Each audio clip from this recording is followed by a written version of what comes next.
오늘은 제가 상가중개시장에서 먼저 중개 업무를 시작했고, 또 상가중개 업무를 굉장히 어떻게 보면은 좋아했고 또 열심히 했는데, 지금은 회의감이 들어서 더 이상 다루지 않는 이유에 대해서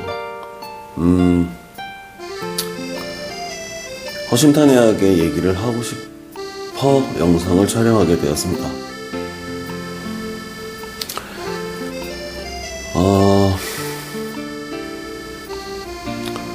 하나의 점포가 인터넷 광고를 통해서 올라가기까지 중개사가 해야 되는 일이 굉장히 많습니다. 굉장히 많습니다. 운영하고 있는 점포의 명함을 들고 들어가서 가게를 내놓으실 생각이 없는지 해서 물건을 봤는데, 싫은 소리를 들어야 할 때가 정말 많이 있습니다. 또 그도 그럴 것이 영업 잘하고 있는 점포에 들어와서 가게 내놓으실 생각이 있느냐 물어보면 당연히 기분 나빠하실 수도 있다고 생각을 합니다. 그렇게 이제 싫은 소리 들어가면서 그렇게 어렵게 물건을 빼내면, 저희 말로는 이제 물건 개발이라고 하는데, 그렇게 어렵게 물건을 개발하고 나면 팔릴 수 있는 금액으로 이제 만들어야 되는데, 예를 들어서 싫은 소리 들어가면서 권리금 5천에 팔아봐라 라고 했는데, 시장에서 그 주변 시세, 권리 시세라든지 그 점포의 운영 상태라든지 종합적으로 판단을 해서 팔릴 금액이 2, 3천 정도라고 판단이 되었을 때 저희는 또 금액 작업을 합니다. 주기적으로 해당 점포에 연락을 취하고 방문하고 대화하면서 설득하고 해서 5천이었던 권리금을 예를 들어 2, 3천 팔릴 수 있는 금액으로 낮추는 데까지 시간이 많이 걸립니다. 그렇게 해서 2, 3천 정도 팔릴 수 있는 금액이 맞춰졌다면 이제 손님들한테 팔기 위해서 이제 인터넷 광고를 하게 되는데, 인터넷 광고를 하게 되면서 안 좋은 점이, 이제 더 이상 인터넷 광고를 하지 않으면 중개가 힘든 시장이니까 인터넷 광고는 할 수밖에 없는데, 그렇게 어렵게 물건을 개발을 해서 광고를 올리게 되면 그 중개 대상물에 지번이 노출되게 됩니다. 지번이 노출되게 되고, 그 지번이 노출이 되게 되면서부터 문제가 발생하기 시작하는데, 다른 부동산에서 그 지번을 보고 가서 어렵게 작업해 놓은 물건을 지금 권리 얼마에 내놓으셨느냐 이런 식으로 해서 떠갑니다. 그러면 없던 물건을 개발을 한 그 중개인은 정말 많이 허무합니다. 정말 많이 허무하고, 또 그 부동산이 아니더라도 다른 부동산이 아니더라도 전체 프랜차이즈를 싸잡아 말하는 건 아니지만, 보통 프랜차이즈 같은 경우에는 점포 개발 담당자들이 있고, 그 점포 개발 담당자들의 역할이 점포를 보고 다니는 거이기 때문에 상가 중개를 하는 직원들만큼이나 점포를 많이 보러 다니고, 그렇게 지번이 노출된 점포에 직접 찾아가서는 그 점포에는 점주가 있을 거고, 그 점주님한테 직접 중개 수수료 아껴서 저희 프랜차이즈랑 직접 계약하시자고, 이런 식으로 물건을 빼갑니다. 이거는 제 뇌피셜이 아니고, 제가 그동안 프랜차이즈 쪽과 계약도 많이 체결하고 또 가족의 지인이 유명 프랜차이즈 대표님이시기도 하고, 그 대표님을 통해서 소개받은 영업부장이라는 사람이 와서 저한테 한 얘기가 뭐였냐면, 다른 부동산 통해서 본 매물 대표님 통해서 그냥 뭐 해주실 수 있잖아요. 뭐 부동산 바꾸는 거 일도 아니잖아요. 이런 식으로 얘기를 합니다.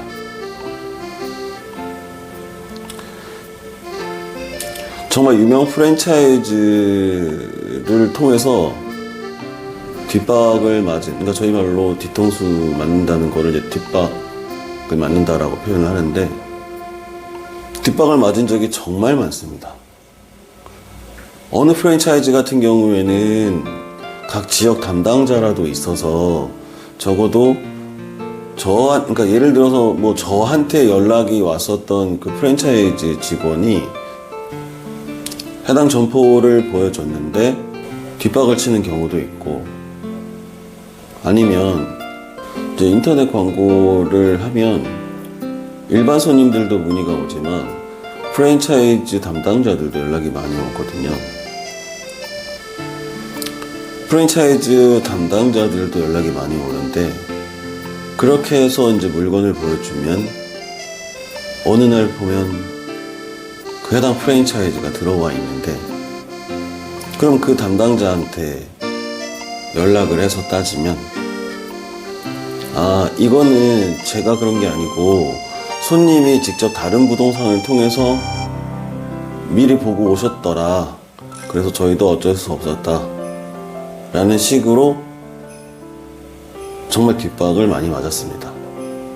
하물며 지역 담당자가 정해져 있어도 그 지역 담당자한테 따질 수 있다고 생각을 했음에도 불구하고, 어떤 프랜차이즈 같은 경우에는 지역 담당자가 정해져 있지 않아서 A라는 프랜차이즈 점포개발 담당자한테 물건을 보여줬는데, A라는 프랜차이즈 담당자는 이 상권, 이 점포는 들어갈 수 없습니다 라고 했지만, 어느 날 지나가다 보면 그 해당 프랜차이즈가 들어와 있고, 그 A라는 프랜차이즈 담당자한테 연락을 해서 따지면, 저희는 지역 담당자가 따로 없어서 제가 그 손님을 집어넣은 게 아니고 B라는 프랜차이즈 담당자가 집어넣은 것 같습니다 라고 합니다.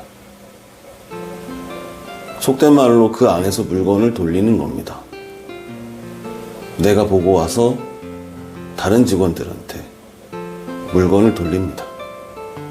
그러면 그렇게 어렵게 물건 작업을 해서 인터넷에 올려놓는 순간에 그런 식으로 이용이 됩니다. 또 다른 경우에는 해당 집원을 보고 손님이 직접 그 점포에 갑니다. 가서 점주한테 똑같이 얘기합니다.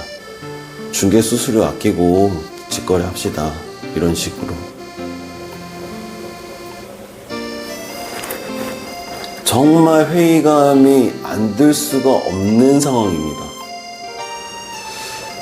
알고 있기로는 광고 등 표시 등에 관한 법률에 굳이 직원 노출까지 하지 않아도 되는데, 광고 플랫폼에서는 저희 중개사의 입장보다는 사용하는 사용자들의 그 입장에서 광고 플랫폼을 만들었는지 모르겠지만, 인터넷 광고를 하지 않으면 중개를 할 수가 없는데, 인터넷에 광고를 올리게 되면 이런 식으로 매물이 노출이 되어버려서 정말 많은 뒷박을 맞습니다.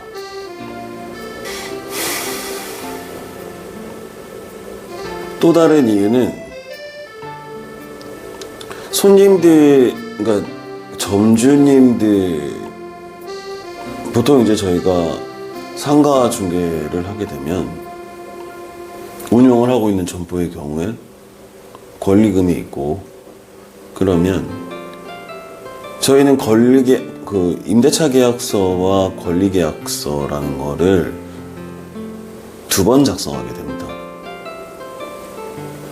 임대인과 새로 들어갈 분 사이의 임대차 계약과 그리고 지금 운영하고 있는 점주와 새로 들어갈 점주 사이의 권리금에 대한 조율을 맞춰주고 그 권리금에 대한 계약서를 합니다. 말 그대로 계약을 두 개 진행하는 겁니다.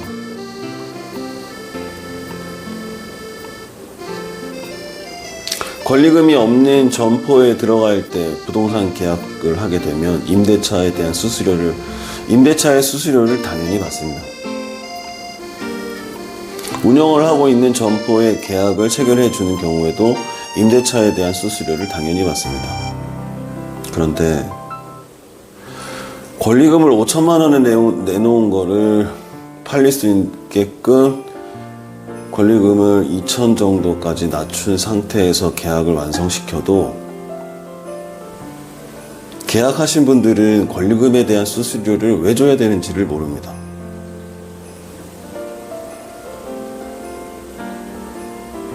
정말 많이 싸웁니다.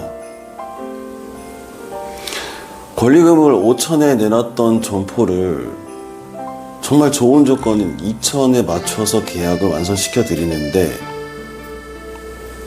그거에 대한 인정을 안 해줍니다.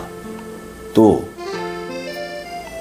아프니까 사장이다 뭐 이런 카페 등 통해 가지고 그 안에서 권리금에 대한 수수료를 안 줘도 된다느니 이런 얘기들이 공유되면서 이게 마치 진짜 권리금에 대한 수수료는 안 주는 게 맞는데 왜 받아가냐는 식으로 저희를 나쁘게 보는 경우도 많습니다.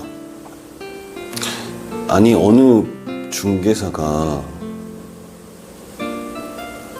중개를 했고 중개를 완성시키는 계약을 했음에도 불구하고 중개 수수료를 안 준다는 게 사실 말이 되는 걸까요? 권리금 5천짜리를 권리금 2천에 맞춰서 들어갈 수 있게끔 작업한 시간에 대한 노력이 보상이 하나도 안 되는 게 말이 될까요? 일을 했는데 급여는 주지 않는다. 이러면 어느 누가 일을 할까요? 그런데 권리금에 대한 수수료를 줘야 되느니 말아야 되니 이걸 싸우고 있는 상황도 정말 스트레스를 많이 받습니다. 뒷박은 뒷박대로 있고 수수료는 수수료대로 민감한 상가 중개가 정말 회의감이 들고 정말 하지 않게 된 이유입니다. 지금 제가 이제 속에 있는 말을 허심탄회 하고 싶어서 그냥 생각나는 대로 얘기를 하다 보니까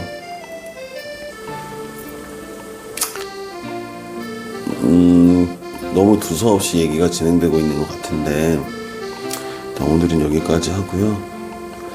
다음에 다시 한번 정리해서 상가 중개에 대한 어떤 회의감이 들게 된 이유, 안 하게 된 이유를 다시 한번 달아보도록 하겠습니다. 공감하시는 분들 댓글 달아주시고요. 오늘의 영상은 여기까지입니다. 감사합니다.